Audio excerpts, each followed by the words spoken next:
Chers auditeurs et auditrices, téléspectateurs et téléspectatrices des programmes du Studio Kalangu, bienvenue dans votre émission hebdomadaire Le Forum de la Presse. Le Forum de la Presse, pour rappel, c'est notre rendez-vous hebdomadaire avec nos confrères de la presse écrite, audiovisuelle ou en ligne pour analyser l'actualité de la semaine. Au menu du Forum de la Presse de cette semaine, d'abord l'installation des autorités municipales sur l'ensemble du territoire national qui est arrivée à son terme mardi 25 mai dernier, délai de rigueur. Ainsi, sur les 266 communes qui comptent le Niger, seuls les conseillers de la commune urbaine de Gouré, région des Anders, n'ont pas été installés faute de convocation de la session par le préfet du département de Gouré. Sur le plan sécuritaire, nous reviendrons sur le retour des déplacés de la commune d'Anzourou vers leurs villages d'origine respectifs. Ils ont été acheminés par les autorités vendredi 21 mai 2020 passé dans des camions militaires. Dans la sous-région, nous parlerons des violences qui ont eu lieu en Côte d'Ivoire contre des ressortissants nigériens sur la base d'une vidéo supposée être tournée au Niger et dans laquelle des hommes maltraités sont présentés par une internaute ivoirienne comme des ressortissants ivoiriens. Et au Mali voisin, la transition connaît une nouvelle orientation depuis que le vice-président de la transition, Assimi Goïta, a décidé d'écarter le président et le premier ministre malien de la transition. Il les a accusés de violer la charte de la transition. Restez avec nous dans un instant le développement de tous ces points avec nos confrères invités de ce soir. Elhaj Mahamadou Suleiman, journaliste au journal en ligne Niger Inter. Bonsoir Elhaj Suleiman. Bonsoir Alassane. Arimi Abba Kiari, journaliste à la radio alternative. Arimi, bonsoir. Bonsoir. Et Sidik Ousmane, journaliste indépendant avec nous. Sidik, bonsoir. Alassane, bonsoir. Merci à vous d'avoir accepté notre invitation. Je suis Alassane Kouzi Mahamadou pour la présentation de ce forum de la presse.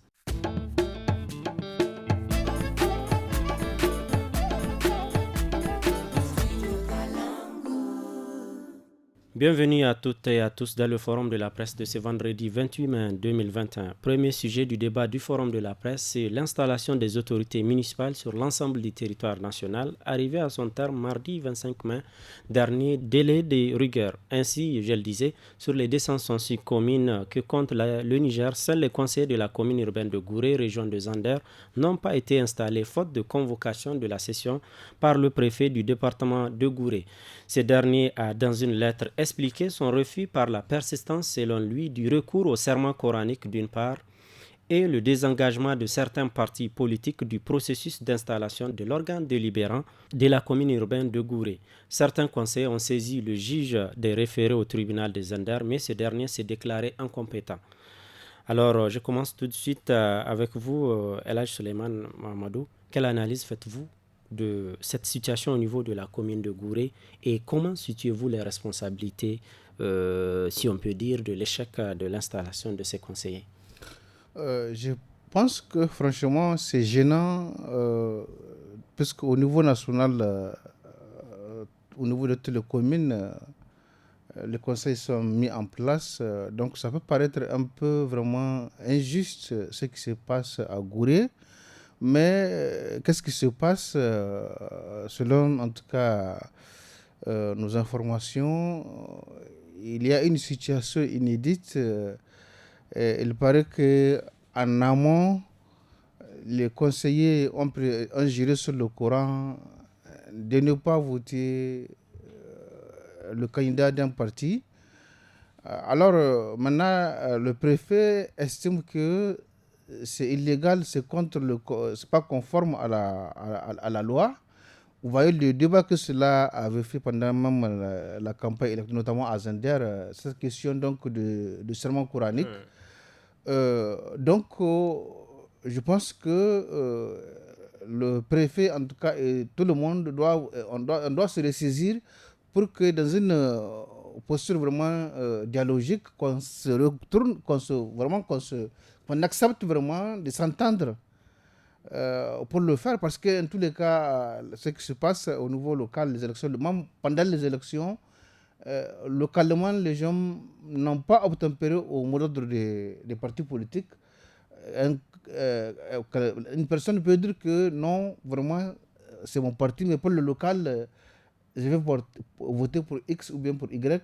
Donc, franchement, je pense qu'il faut transcender cette difficulté pour accepter vraiment de mettre en place le conseil, quel que soit vraiment celui qui va le gagner. Ça peut grandir tout le monde Parce que, autrement dit, c'est la région qui va être lésée, c'est la commune qui va être lésée.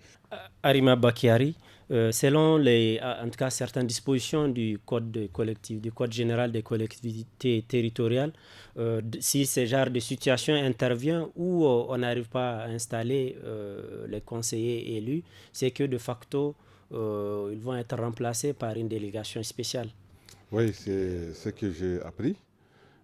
C'est ce qui s'est dit. Dans tous les cas, c'est le débat en cours à Niamey et à l'intérieur du pays. Et justement, l'État va profiter de cette incapacité à mettre les élus là où ils sont pour désigner en fait, une délégation spéciale. Alors que, bon, déjà, on sort de combien? D'une bonne dizaine d'années de délégation spéciale. Je crois que ça serait de trop pour la commune de Gouré. Surtout qu'il s'agit d'une seule commune. Effectivement, parce qu'il y a 6 communes, les 5 ont été installées. Il reste, c'est voilà. Juste la dernière, voilà. La commune urbaine de Gouré. De Gouré. Donc vraiment, moi je crois que ce qu'il y a, les gens peuvent encore s'entendre. Et je pense que le délai est arrivé à terme. Il y a un message radio du ministère de l'Intérieur qui donnait dernier délai de rigueur le 25 mai. Bon. Ou bien vous pensez que parce que en fait c'est quoi? On ne peut pas réorganiser des élections sur le Niger qui perdrait en ce moment. C'est quelque chose qui coûte extrêmement cher, surtout quand c'est pour juste une seule localité. Ça, c'est extrêmement grave. Donc, ce qu'il faut faire, je crois que peut-être qu'il faut faire diligence. Je ne vois pas en quoi une entente, n'est-ce pas, un dialogue entre le préfet, les autres élus et le ministère de tutelle vraiment pourrait gâter quelque chose. Et je crois que c'est toujours mieux de travailler avec des personnes élues que des personnes qu'on va imposer à quelqu'un. Donc c'est vraiment autant faire de trouver. Il y a toujours des solutions, à mon avis. C'est d'un État qu'il s'agit. Déjà au niveau des élections générales, on arrive à faire à s'adapter parce que tout le monde peut s'entendre autour d'un fait. Et donc je crois que c'est cela qu'il faut faire. Et comme ça nous éviterait vraiment de faire tâche d'huile, vraiment de marquer vraiment par un point négatif la mise en place des structures locales. Je crois que ce n'est pas une bonne chose. Et dernier mot, je pense que le préfet ne doit pas s'inquiéter par rapport à l'invitation de la religion dans ces affaires-là. C'est vraiment parce qu'ils se reconnaissent tous musulmans qu'ils le font et on ne peut pas pousser qui que ce soit à se départir. C'est impossible. Il y a des localités où c'est impossible. Et donc, il faut tenir compte aussi de ces réalités-là. Sidi Kousman, est-ce que vous partagez ces points de vue de Arimi Abba? Vous savez, moi je pense que certes vous avez énuméré les dispositions du Code de collectivité générale. Moi je pense honnêtement parlant que aussi bien le préfet que de l'autre côté les autres partis ils doivent vraiment transcender et faire fi de leur ego surdimensionné. Vraiment la localité ne mérite pas une telle posture que chacun campe sur sa position. À moins que pour beaucoup c'est le dessein que nourrit cette autorité. Pour le retour des Arimi l'a dit, les délégués spéciaux, ce qui vraiment n'est pas une bonne chose que sa commune s'illustre de la sorte. Moi je pense que certes le délai on est au terme du délai a été épuisé, mais je pense que les gens doivent revoir, les deux camps doivent revoir leur copie. Il n'est jamais trop tard pour bien faire. Je pense ainsi ils rendraient beaucoup plus service à la communauté et à leur commune en transcendant, je le dis et je le maintiens, leur ego surdimensionné. La localité n'a nullement pas besoin de vraiment cette guéguerre entre l'autorité et cette querelle de partis politiques. Alors, surtout qu'on sait qu'en dehors de Gouré, plusieurs autres municipalités avaient eu des difficultés similaires, mais surmontées par la suite. Elles ont su les gérer. Il s'agit entre autres de Kirozérine, de Ingal, de la région d'Agadez, de Badegishiri, dans la région de Tawa, pour ne citer que Ils ont ceux-là. tout intérêt à vraiment revenir au dialogue pour que cette impasse ou bien ce tiraillement reste et demeure un lointain souvenir pour les deux côtés. Comment est-ce qu'on peut éviter de tels désagréments Bon, moi je pense que c'est là où les gens épingleraient les autorités à ne pas trop s'y mixer, notamment les responsables administratifs. Moi je pense que le préfet, je ne vois pas pourquoi il va camper à ce qu'il y ait cette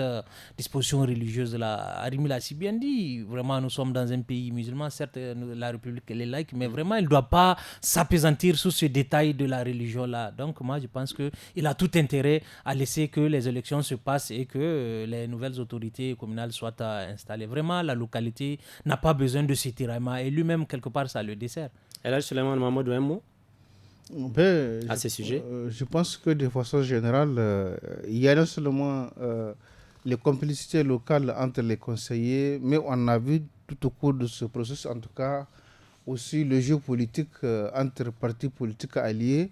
Même entre alliés, ça n'a pas marché souvent. Il y a eu quelques trahisons. Ah ouais. Donc, bon, ça s'est passé. C'est des expériences. Je pense qu'on apprend, en tout cas, avec les erreurs. Mais ça a toujours comme ça. En tout cas, les élections locales, c'est assez différent des élections peut-être des députés ou bien. Absolument. C'est un peu différent. Parce que là-bas, souvent, c'est des familles. Les gens sont là. Vous voyez quoi, c'est vraiment un peu ça la difficulté. Il va falloir, moi, je suis d'accord qu'effectivement, vaut mieux vraiment ne pas amener ce mauvais souvenir de la délégation spéciale. Mais comme on dit, elle est impossible de le tenir. Donc, je pense Est-ce que vous pensez, comme Arimi Abba, qu'un dialogue pourrait permettre peut-être de faire un rattrapage et finalement de permettre de les installer? Parce que vous dites que le délai imparti par le seul est épuisé, maintenant, est-ce qu'il est possible justement de donner un dernier délai en tout cas? Mais je pense que l'idéal serait vraiment qu'on accepte en tout cas d'installer au sein le conseil. Plutôt qu'une délégation franchement, je pense que c'est mieux. Alors, nous abordons le deuxième sujet. Je le disais en début d'émission, les populations déplacées de la commune d'Anzourou ont été acheminées sur instruction des autorités vers leurs villages d'origine respectifs. Ils ont été acheminés vendredi 21 mai 2021 passé via des camions suivis d'escortes militaires. Avant de partir, ils ont reçu l'assurance des autorités qu'ils seront sécurisés. Je vous propose d'ailleurs de suivre quelques-uns d'entre eux qui sont retournés chez eux. Présentement, tout va bien. Je peux dire même très bien. Alhamdulillah, on est bien installé. Il n'y a plus de psychose. Qu'Allah nous accompagne. Vous savez bien, nous, notre souci, c'est vraiment l'agriculture. Faire nos travaux champêtres dans la paix et la quiétude. Avoir une bonne saison de pluie. C'est vraiment ça notre souhait. Que Dieu accompagne le gouvernement et qu'il nous accorde la paix. En tout cas, Dieu merci, je dirais. Les soldats font tout ce qu'il faut. Ils sont presque partout autour de nous. Actuellement où je vous parle, ils sont au château d'eau. Ils y restent jour et nuit. Et de notre côté, tout le monde est dans ses occupations. Tu pars chercher ton bois, tu reviens faire ta cuisine et manges tranquille avec ta famille. Tout va bien. Voilà, donc c'était le témoignage de quelques ressortissants de la commune rurale d'Anzourou qui sont retournés chez eux, en tout cas à travers une décision des autorités. Arimi Abba, quel commentaire vous inspire cette réactivité des autorités à ramener les déplacés chez eux et à les sécuriser? Mais écoutez, c'est ce qui est voulu vraiment pour tous les déplacés. Parce que quand la population quitte son terroir, c'est vraiment une aubaine pour ceux qui agissent, pour ceux qui attaquent. Ça veut dire que c'est une portion du territoire gagnée. Et de l'autre côté, tu auras une population qui, quelle que soit l'aide, quel que soit l'appui qu'on peut lui apporter, sera désarçonnée, vraiment désorientée. Donc moi, je pense qu'il faut féliciter les autorités d'avoir une telle réactivité, une telle promptitude. C'est une très bonne chose. Quels sont alors, quels sont les atouts et peut-être des limites? Bon, les atouts, c'est cette question. Tout de suite, la dame et le monsieur qu'on a écouté disaient que les militaires sont là partout. On espère que ça va durer. Malheureusement, est-ce que chaque village de l'Anzourou sera protégé tout le temps? Est-ce que les dispositions seront prises pour que les possibilités d'attaque soient vraiment, qu'il ne soit plus possible d'attaquer ces localités-là? C'est de cela qu'il s'agit. Sinon, c'est une très bonne chose. Maintenant, est-ce que chaque fois qu'il y a déplacé, on a les moyens de réagir de la même manière? Parce que le mieux pour moi, c'est ce que le déplacement n'arrive pas. Parce que vous avez vu... La prévention. Voilà, il faut prévenir. Vous avez vu avec le déplacement des populations des îles du lac, jusqu'à aujourd'hui, les gens sont là, oui, autour du goudron de la nationale numéro 1, entre Difa et Ningimi, et souvent entre Maïné et Difa. C'est un vrai calvaire, une vraie catastrophe que ces populations-là vivent, parce que c'est des personnes... Là, tout de suite, le monsieur parlait de l'agriculture qu'ils ont envie de pratiquer.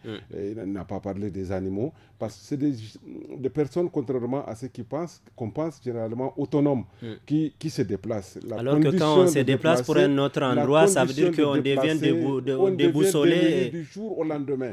Et donc, il y a beaucoup de cas de maladies mentales, beaucoup de personnes qui deviennent d'un coup violents, beaucoup de personnes qui deviennent des gangsters d'un coup, parce qu'ils n'arrivent pas à accepter la position, la situation, à s'adapter à la situation qu'on leur a imposée. Donc le déplacement, c'est une des choses les plus graves vraiment de l'insécurité, et c'est pourquoi je pense qu'il faut prévenir, il ne faut pas que les populations se déplacent, créer les conditions pour que les populations restent dans leur terroir. C'est extrêmement important, c'est-à-dire c'est y compris un choc social concret. Des structures sociales qui sont là depuis des décennies, depuis des centenaires, peuvent être, je ne sais pas, dérangées, peuvent être vraiment remises en cause du jour au lendemain. Et qu'est-ce que la société sera? Parce que tu auras des milliers de personnes qui n'ont plus de repères. Donc c'est en cela que le déplacement, c'est une très grave chose. Alors, Elhaj Mohamed Suleiman, quelle est votre appréciation par rapport à, en tout cas, cette réactivité qu'on a vue pour ramener ces populations et mettre à leur disposition, en tout cas, des forces de défense et de sécurité pour leur garantir la sécurité? Quelle appréciation? Je pense que l'affaire du village de Lanzuru, de Lanzuru, en tout cas, a interpellé davantage toute l'opinion nationale. On a vu tour à tour les autorités, l'opposition, la société civile.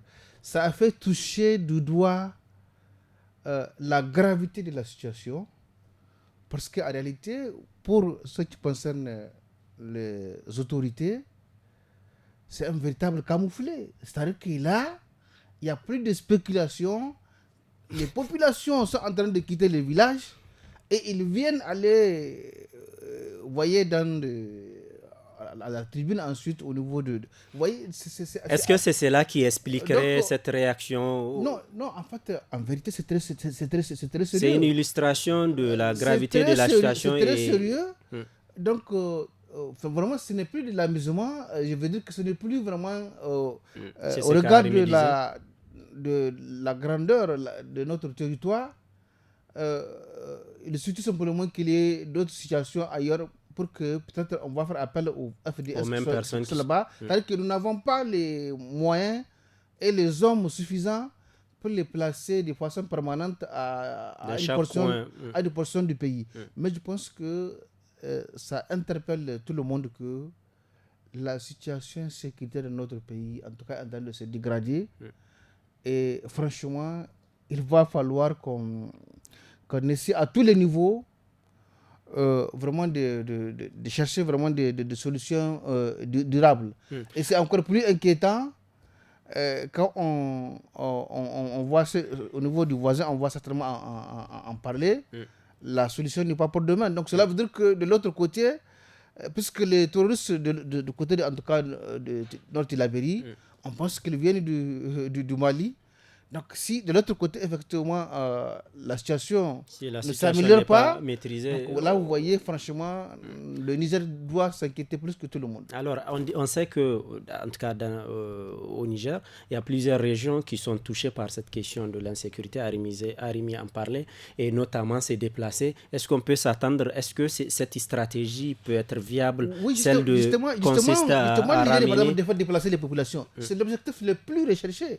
Parce que vous voyez, maintenant, s'ils prennent la position vers Tilié, vous voyez, d'aucuns sont en train de penser que peut-être que les terroristes, si on y prend garde, sont en train de se faire un chemin où ils peuvent traverser le Jésus jusqu'en Algérie avec des terres qu'ils maîtrisent, qu'ils contrôlent. Qui sont pas ou avec voyez, aucune présence. Vous voyez, je pense que le terrorisme, en tout cas, franchement, il est en train de prendre des proportions. C'est-à-dire qu'à ce moment, on pensait que véritablement, ça va se réduire au banditisme. Mais on se rend compte de plus en plus que les gens menacent. Parce qu'en réalité, avoir le contrôle du territoire, de certaines poches du territoire, c'est effectivement tout simplement se garantir une présence où, et vous voyez, avec les moyens qu'ils utilisent non conventionnels, justement, ils vont encore rendre l'accès difficile. Donc piéger le truc où effectivement se ferait un chemin où seulement eux peuvent contrôler l'espace. Et c'est vraiment inquiétant. Alors, Sidi Ousmane, comment vous analysez toute cette situation et votre appréciation de l'implication des autorités pour permettre à ces personnes qui sont arrivées par centaines à Tillabéri de retourner chez eux? Merci Alassane. On ne peut que se réjouir pour ces déplacés d'Anzourou de revenir sur leur terre. Et je rebondirai sur le propos de Souleymane. Ça a démontré l'implication de tout le monde, à savoir l'opposition, la société civile, les autorités. Vraiment, cette compassion, cette promptitude à être au chevet de ces femmes, enfants et vieillards. Ça n'a pas toujours été le cas? Non, ça démontre l'extrême gravité de ce qui se passe actuellement dans le nord à Tillabéri. Maintenant, je pense que l'heure n'est plus aux paroles, au blabla. Vraiment, il faut agir. Il faut poser des actes qui puissent vraiment répondre aux attentes de ces populations-là. C'est vrai, ils sont accompagnés par des militaires. Mais pour combien de temps? Moi, ce que je ne joue pas les oiseaux de mauvais augure. Il ne faudrait pas que ces militaires-là soient encore des chairs à canon pour ces terroristes. Est-ce qu'ils en ont véritablement les moyens pour non seulement préserver l'intégrité territoriale, assurer la sécurité des personnes et de leurs biens, et pendant combien de temps? Maintenant, il faut que les autorités se mettent à l'esprit.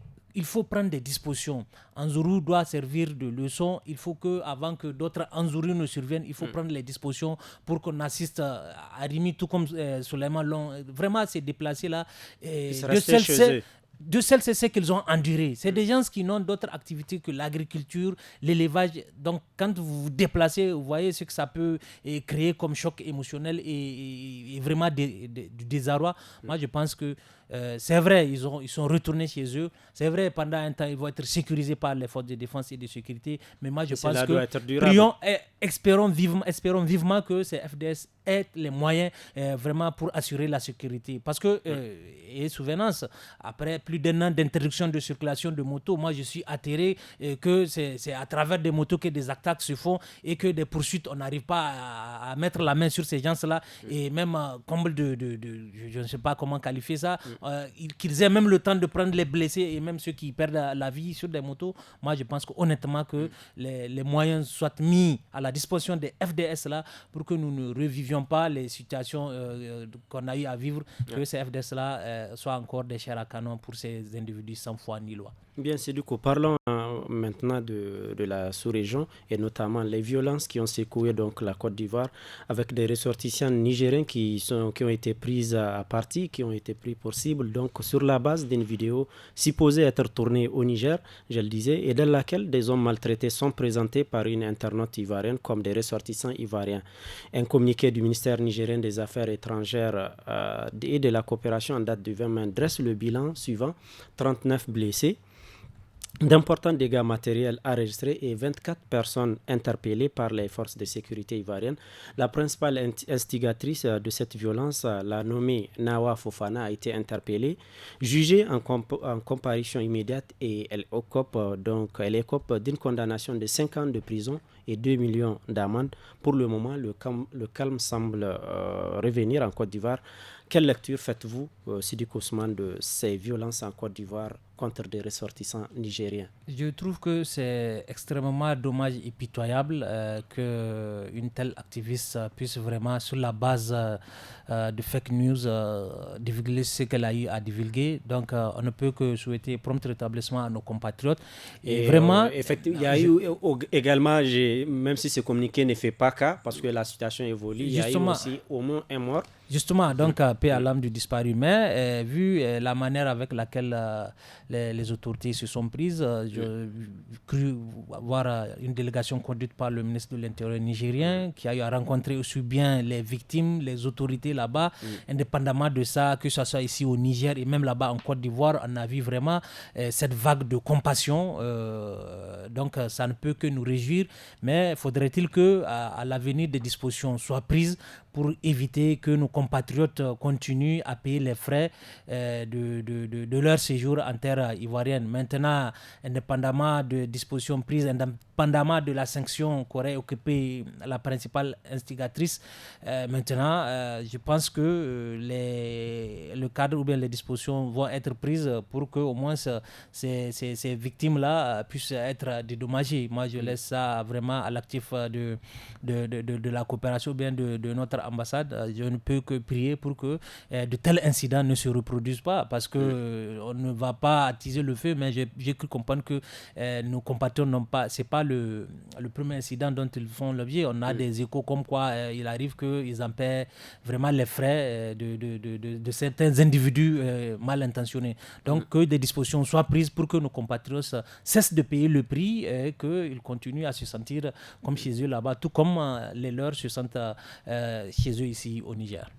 Arimaba, justement, est-ce que c'est uniquement cette vidéo qui a provoqué toute cette situation, où il y avait déjà en amont quelques petites crises, quelques petites mésententes qui ont pu être manipulées peut-être? Bon, peut-être dire que les Nigériens étaient attendus au tournant, c'est certainement trop dire, mais peut-être que il y a la phobie un peu de l'étranger, n'est-ce pas? On sait, hein, il y a des pays qui ont brillé en la matière dans la sous-région et en Afrique en général. La Côte d'Ivoire, c'est un exemple. Mais il y a dans le Gabon, où des ressortissants de l'Afrique de l'Ouest étaient souvent expulsés. Il y a la Libye. Voilà. Donc c'est certainement un peu une volonté de revenir à ça. Parce qu'il ne faut pas oublier que les Ivoiriens, depuis 10-15 ans, étaient plutôt préoccupés à se départir, vraiment à s'entendre entre eux-mêmes. Et puis la dernière crise avec le 3e mandat de Ado est passée sans que l'affrontement que beaucoup ont organisé n'ait lieu véritablement. Et donc tout ça voudrait dire certainement qu'il y avait une volonté vraiment de se décharger sur une certaine communauté. C'est tombé sur la nôtre. Ce qu'il faut saluer, et ce qui peut vraiment aussi expliquer ce que je viens de dire, c'est que par exemple au Niger, n'est-ce pas, on est resté très serein, très calme, n'est-ce pas, vraiment comme nous devons l'être et comme nous l'avons toujours été. Et ça a contribué énormément à calmer la situation de l'autre côté. Voilà, à désactiver vraiment cette grenade-là qui aurait pu coûter certainement la vie à beaucoup de nos compatriotes et peut-être aussi aux ressortissants, aux pays, à ceux qui ont accueilli à la population autochtone, à la population locale. Qu'en pensez-vous de la condamnation de celle qui était à la base proportionnelle? Écoutez, cette histoire de réseaux sociaux, on s'en réjouit de l'avoir. Nous ne l'avions pas il y a 15-20 ans. Et on vivait bien. On vivait bien, mais l'évolution, il faut toujours être positif et prendre ça de bon côté. Mais seulement, c'est dire vraiment à nos internautes ici qui peuvent nous voir et nous entendre que c'est délicat. C'est un outil dont il faut vraiment utiliser avec beaucoup de délicatesse. C'est vraiment de savoir marcher carrément sur des œufs. Parce que si la moindre erreur, vous avez vu, peut mettre en conflit deux peuples frères qui vivent tranquillement, et ça peut aller au-delà. Ça peut aller au-delà parce que, surtout quand les gens voient les choses en groupe, en communauté, ils n'ont pas le temps d'avoir la lucidité de comprendre. De comprendre. Et puis il y a des niveaux de compréhension aussi, quand vous allez expliquer, quand vous allez dire les gens réagissent avant de savoir si avant de savoir si, bien sûr. Voilà, donc vous qui avez la possibilité de lire, de comprendre, comme on le dit en journalisme, vraiment vérifier d'abord l'information à plusieurs sources avant de la balancer. Et puis, en matière de gestion de conflits, de couverture de conflits, on a dit il faut œuvrer pour qu'il n'y ait pas le conflit. Il faut œuvrer pour que le conflit s'estompe. Donc, si je vois mes compatriotes qui ont été agressés, peut-être par des gens qui n'ont rien compris à la vie, qui ont des choses à se répresser eux-mêmes, n'est-ce pas? Vaut mieux, qui ne sont pas acceptés, même vaut peut-être mieux par la alerter pour que ces personnes-là soient sanctionnées que de divulguer ça à la face du monde. Et de l'autre côté, les gens vont réagir et c'est l'affrontement. C'est des questions très sensibles. Le patriotisme, le pays, le frère, la sœur, le sang, c'est extrêmement important. Les conséquences des gestes, de certains gestes qu'on donc peut vraiment, les internautes doivent pouvoir comprendre et qu'est-ce qu'il faut diffuser. Il faut vraiment se tourner, réfléchir 1000 fois avant de faire. Elhadji Mohamed Suleiman, les Nigériens ont été sereins par rapport à la gestion de cette situation. L'avait dit Arimaba. Vous partagez ces points de vue. Est-ce que justement c'est ce qui a contribué à éteindre le feu? Parce que de ce côté, il n'y a pas eu de réaction. Absolument, il faut saluer vraiment le sens de responsabilité des Nigériens et aussi des autorités ivoiriennes. Parce qu'on se rend compte à l'évidence qu'au niveau de la Côte d'Ivoire, vraiment les autorités, que ce soit des opposants, les hommes de culture, vraiment les forces vives, en tout cas, les ont dénoncé publiquement. Et le traitement fait par les autorités ivoiriennes, en tout cas, à la hauteur, vraiment, ça montre que vraiment ils sont vraiment soucieux de protéger la sécurité des étrangers qui sont en Côte d'Ivoire. Moi, personnellement, lorsque cette situation s'est passée, j'avais contacté un confrère ivoirien, un ami. Je lui ai dit, c'est comme ça, vous remerciez vos frères qui vous servent du garba et du souya, parce que c'est aussi de la bonne viande là-bas. Il m'a dit non, vraiment, il a essayé de m'expliquer. Lui, il dit que les responsables de cette situation, il y a un phénomène là-bas qu'on appelle les microbes. Donc, c'est dans le cadre de crise politique. C'est des jeunes badauds avec des armes blanches. Aujourd'hui, absolument. Et je vous assure que mes concitoyens, j'ai des parents en tout cas avec qui j'ai causé, ils ont vraiment conforté cette thèse. Qu'effectivement, c'est des gens qui sont en tout cas des jeunes gens vraiment qui sont là, qui sont devenus vraiment des tueurs en série. À qui on va dire ce qui est fait, ils vont faire sans réfléchir. Donc en réalité, la fake news n'a été que tout simplement l'élément déclencheur. N'attendent qu'en fait, cette aubaine en tout cas pour agir. Donc cela veut dire que tout simplement, pour prévenir, il va falloir effectivement tenir compte de cette réalité au niveau de la Côte d'Ivoire. Il y a ces microbes justement qu'il faut savoir donc et qui n'épargnent pas même les Ivoiriens. Parce que quand vous voyez en Côte d'Ivoire, les Nigériens, contrairement par exemple aux Burkinabés, aux Maliens, surtout les Burkinabés, ils travaillent dans leur champ. Et ça, effectivement, c'est un peu les acculés. Mais les Nigériens font des petits commerces, ils font vraiment des activités qui ne sont pas de nature vraiment à l'effort. Mais ils sont en fait des activités utiles. Souvent, ils font vraiment le cirage, en tout cas. Vraiment, de sorte qu'en réalité, les Nigériens ne sont pas vraiment très mal vus. On était surpris de voir ça. Mais donc, franchement, je pense qu'on doit tout simplement dire que même les autorités, en tout cas nigériennes, ils ont quand même cette fois-ci fait diligence. On a envoyé une délégation et on a vu comment vraiment le ministre de l'Intérieur ivoirien, vraiment comment il s'est excusé de moi. Franchement, je pense on a vu également qu'il y a certaines personnalités ivoiriennes qui ont pris la parole à travers les réseaux sociaux pour s'excuser, pour exprimer tout leur mécontentement. Par exemple, le Blé Goudé, Tiken Diafa Koli et Adama Daiko et autres.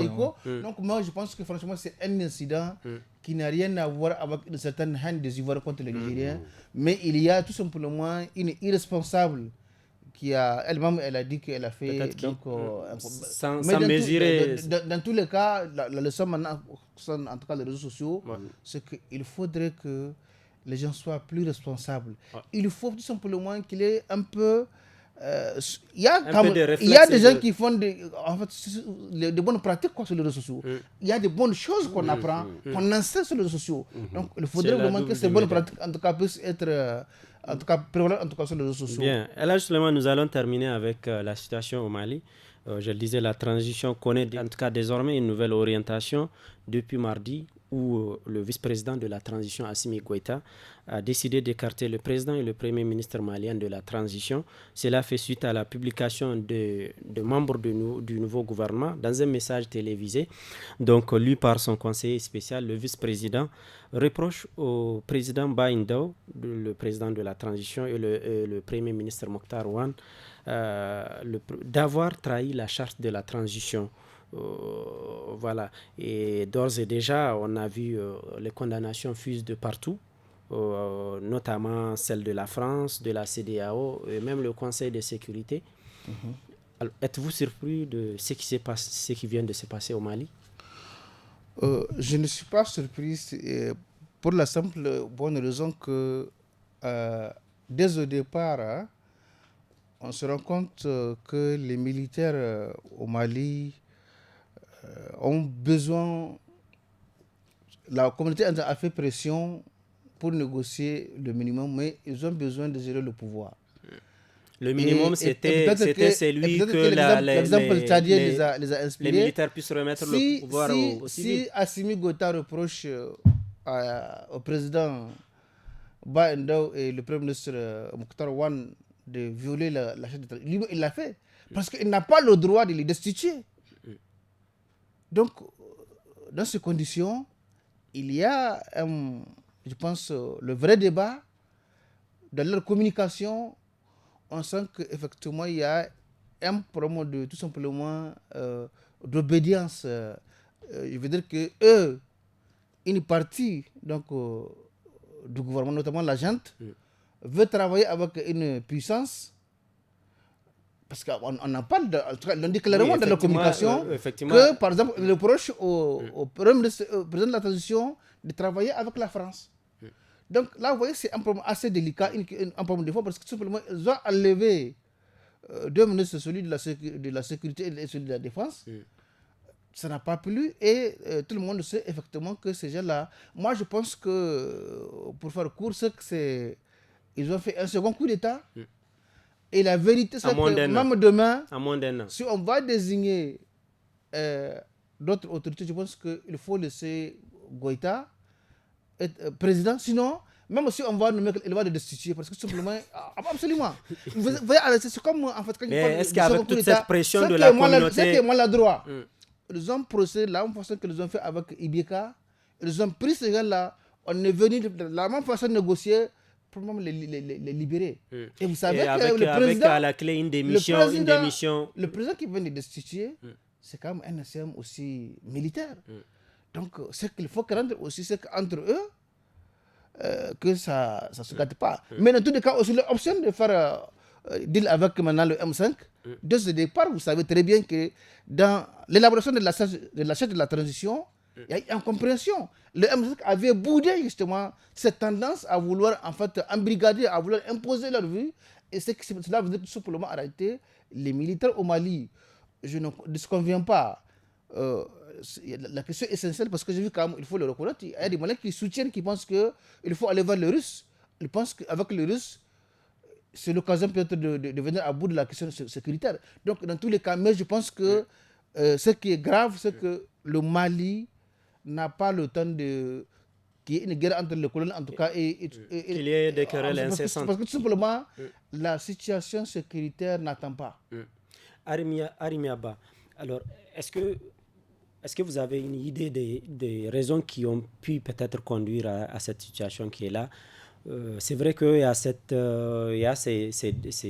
rumeur selon laquelle, en tout cas, il y a une fracture entre les autorités par rapport à avec qui travailler. En fait, c'est entre l'exécutif, en fait, je dirais le Premier ministre et le président de transition, Ba Ndaw, et le reste, membre de la junte qui a fait son coup d'État. Selon certaines sources, c'est que Ba Ndaw devait discuté de cette question du gouvernement-là avec le vice-président. Il semble qu'il ne doit pas prendre des décisions importantes sans pour autant l'en informer. Et il est sorti pour aller à une rencontre internationale sans lui dire. Et quand il est revenu, il a fait dégager ses 2 camarades, vous savez, les militaires, même s'ils se font la guerre entre eux quand tu l'aperçois, mais pour se soutenir, ils sont prêts à mourir pour leurs camarades. Ils les ont dégagés, les 2 colonels, donc ça doit être le ministre de la Défense et celui de la Sécurité, quelque chose comme ça. Et quelques minutes après, ils ont pris le président et le premier ministre pour les amener à Kati.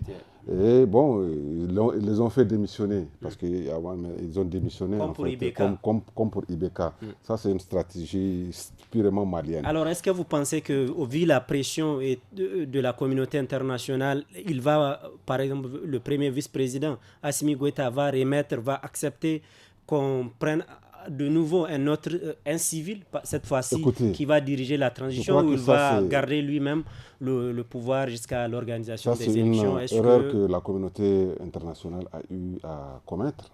Que ce soit un civil ou un militaire, n'est-ce pas?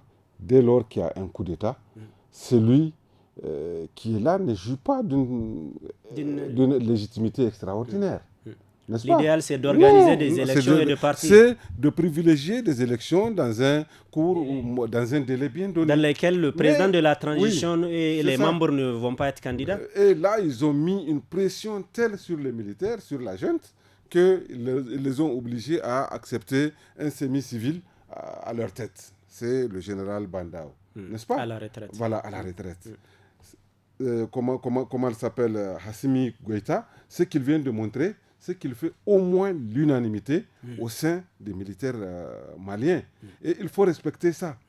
Mais aussi, je ne m'attendais pas à ce qu'ils réagissent de cette manière, mais dès lors qu'il y a eu l'affaire du Tchad, le gars, il meurt, c'est son fils qu'on met à sa place, n'est-ce pas? Alors que leur constitution est claire que c'est le président de l'Assemblée qui va occuper, n'est-ce pas?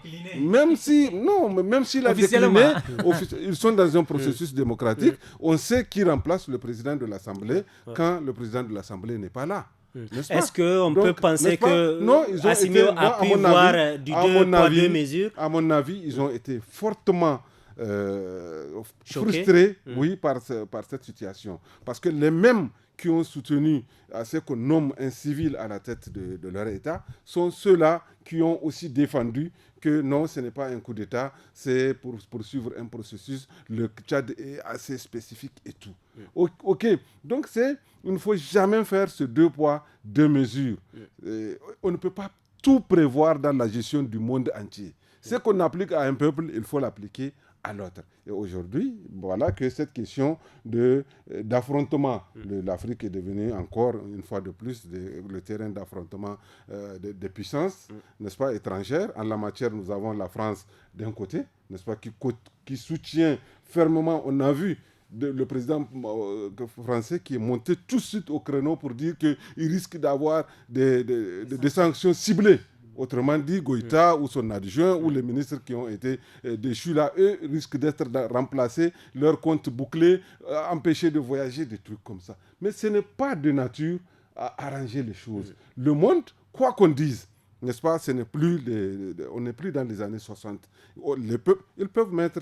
C'est du Kousman, un mot sur cette situation. Justement, ce qui se passe actuellement au Mali, ça m'a rappelé un confrère là-bas qui m'a dit, heureusement que le pape n'est pas africain, sinon, du coup, le lendemain, il peut faire l'objet d'un coup d'État. C'est assez ironique, mais c'est extrêmement grave ce qui se passe actuellement au Mali, Alassane, franchement, parce qu'il faudrait que les Maliens prennent leurs responsabilités. De toutes les façons, les arguments avancés par le vice-président à la personne du colonel Goïta, moi je pense que la solution est dans les mains des Maliens, que ce soit les Russes, que ce soit les Français. De toutes les façons, chacune de ces 2 puissances-là ne vise que leur intérêt.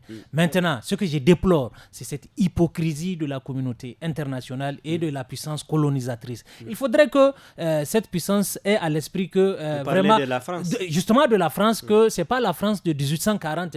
Donc vraiment, il faudrait... C'est-à-dire, il faudrait éviter cette ingérence-là, criade et assez vexante. Assez vexante. Vous l'avez si bien dit, cette politique de 2 poids 2 mesures. Du coup, moi, je pense que le président Macron a tout intérêt à éviter qu'il ait ce sentiment d'anti-français qui est en train de croître. Arimi l'a dit, c'est pratiquement, on risquerait de tendre vers le même scénario centrafricain. Moi, je dis honnêtement parlant, la solution est entre les mains des Maliens. Maintenant, Assimi, il doit prendre toutes ses responsabilités et il a dit, la transition va suivre son cours normal. Maintenant, à lui de fédérer les vues. Le Mali n'a pas besoin de ça. Allah l'a dit, il y a les défis, surtout le défi sécuritaire. Moi, je prie pour que ce pays frère-là puisse vraiment voir le bout du tunnel, boucler la transition et que l'on assiste vraiment à un passage de témoin à des autorités démocratiques. Merci Sidoukou. Merci Sidoukou. Merci à vous tous d'avoir été des nôtres durant ces 45 minutes. N'oubliez pas le rendez-vous hebdomadaire du programme des jeunes ce week-end sur les 46 radios partenaires du studio Kalangu. Samedi et dimanche à partir de 17h avec l'actu des jeunes en 5 langues suivi de l'émission Tous à la Fada. Et à partir de 18h15 samedi, le forum en Hausa sur le thème les violences faites aux femmes et aux enfants dans les camps de réfugiés à Difa. Et dimanche à 18h15 le forum en Zarma sur le thème l'appui des services techniques de l'État aux personnes déplacées d'Anzuru à Tilaberi. Nous étions en compagnie de nos confrères Elhaj Mohamedou Suleiman du journal En ligne Niger Inter, Arimi Abakiari, journaliste à la radio alternative, Sidoukou Ousmane, journaliste indépendant. Je suis Alassane Kouzi Mamadou pour la présentation de cette émission. La régie son a été assurée par Issa Lawali, la réalisation et le montage vidéo assuré par Mustapha Ivoire. Bonsoir.